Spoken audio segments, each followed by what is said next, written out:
think we're recording. Hey everybody, this is just an invitation to come and join us for Pentecost Sunday. That's this Sunday, Pentecost Sunday at 11:30 at Poland United Methodist Church. We're going to gather together for worship. We're going to do what the church has done, right?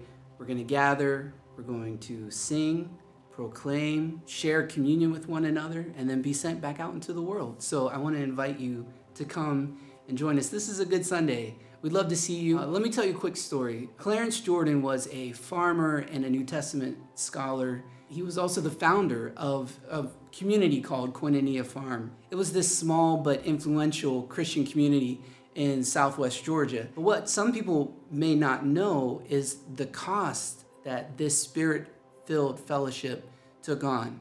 In 1942, the Jordans and another couple whose name was Martin and Maybelle England, they had previously served together as American Baptist missionaries, and their families moved to a 440-acre piece of land that was near Americus, Georgia. But here's the thing, they did so in 1942 to create an interracial Christian farming community, and they called it Koinonia, a word that means communion, the holy joining that we find in Acts chapter 2. It's applied to the earliest Christian community, Koinonia. The Koinonia partners bound themselves together there in Georgia to the equality of all persons, the rejection of violence, ecological stewardship, and this common sharing they shared with one another, like we see in the book of Acts.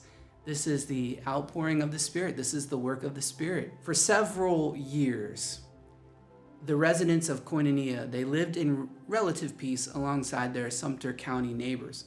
But as the civil rights movement progressed, white citizens of the area increasingly perceived Koinonia as a threat. In the 1950s and the early 1960s, Koinonia became the target of racial hatred. They became the target of economic boycott and repeated violence, including several bombings, and Clarence talks about the death threats, one in particular where, they called him and told him exactly what they were going to do. The question that I have is, what held it all together? What was it that empowered them to do a truly good thing, but a really hard work in 1942, in the 50s, in the 60s, when the Klan was threatening him at every turn? Jordan stayed committed. He believed that the best way to affect change in society, and this is the point, was by living in community. Not only just community, but living in community, a community that had a radically different life and witness. And I want to read to you this quote from Clarence Jordan because I think it relates directly to Pentecost. He said, "The crowning evidence that Jesus was alive was not a vacant grave, but a spirit-filled fellowship, not a rolled away stone, but a carried away church." Sacred Commons, you are doing such good work. We, all of us, are so honored to be in relationship with one another. It's a special kind of body. It's a ragtag group of misfits, and I say that with all the love in my heart. It's a beautiful thing to me. And all of you are doing incredible work in the world, in community, in this community, and the surrounding neighborhoods, Ohio and Pennsylvania. It can get hard to do the work you're doing. It can be such a challenge to embody salt and light in a world that too often seems very dark.